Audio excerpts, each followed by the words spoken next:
ശാർക്കര ദേവി ക്ഷേത്രത്തിലെ ആനകൾക്ക് നരകയാതന ഒഴിയുന്നില്ല. വൃത്തിഹീനമായ പരിസരത്താണ് ആനകളെ തളച്ചിരിക്കുന്നത്. കൃത്യസമയത്ത് ആനകൾക്ക് ഭക്ഷണം നൽകുന്നില്ലെന്നും നാട്ടുകാർ പറയുന്നു. ഇതാണ് ആനകൾ ഇടവിട്ട് വിരളാൻ കാരണമെന്നാണ് ആക്ഷേപം.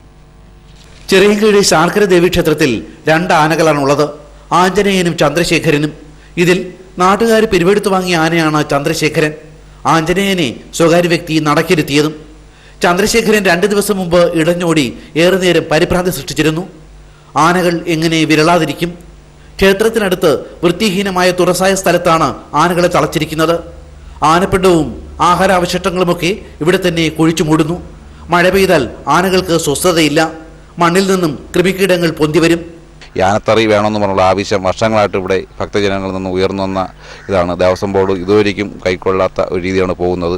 അതുപോലെ ഒന്നാമത്തെ കാര്യം എന്ന് പറഞ്ഞാൽ ഇവിടുത്തെ ഈ മാലിന്യം, ഈ ആനയുടെ ഈ വേസ്റ്റുകൾ ഇടുന്നതിന് വേണ്ടി അല്ലെങ്കിൽ ഇത് കത്തിച്ച് കളയുന്നതിന് പ്രത്യേക സൗകര്യങ്ങളൊന്നുമില്ല. പല പ്രാവശ്യങ്ങളായിട്ട് ഇവിടെ പല പല സ്ഥലങ്ങളിൽ കുഴിച്ചിട്ട് ഇത് മൂടുകയാണ് ചെയ്തത്. ഇനി അതിനുപോലും പറ്റാത്ത സാഹചര്യമാണ് നിൽക്കുന്നത്. മതപ്പാടിലായ ആനകളെ കുളിപ്പിക്കാൻ യാതൊരു സംവിധാനങ്ങളുമില്ല. 2 ആനകളും ഇപ്പോൾ ചികിത്സയിലാണ്. മരുന്നിന്റെ ചെലവ് മാത്രം ദേവസ്വം ബോർഡ് വഹിക്കുന്നു. ആഹാരമൊക്കെ നാട്ടുകാർ നൽകണം. ചികിത്സയിലാണ്. ആനയ്ക്ക് 3 മാസം ചികിത്സയ്ക്ക് വേണ്ടി ദേവസ്വം ഡോക്ടർ എഴുതിയിരിക്കുകയാണ്. അതിൻ്റെ ഈ മരുന്നുകളും മറ്റും ദേവസ്വം ബോർഡും അതിന് മരുന്നിന് വേണ്ടി കൊടുക്കാനുള്ള ആഹാരം ഇവിടുത്തെ നാട്ടുകാരുമാണ് സംഭാവന ചെയ്യുന്നത്. ചന്ദ്രശേഖരനും ആഞ്ജനേയനുമൊക്കെ ഇതിനു മുൻപും പലവട്ടം വിരണ്ടോടിയിട്ടുണ്ട്.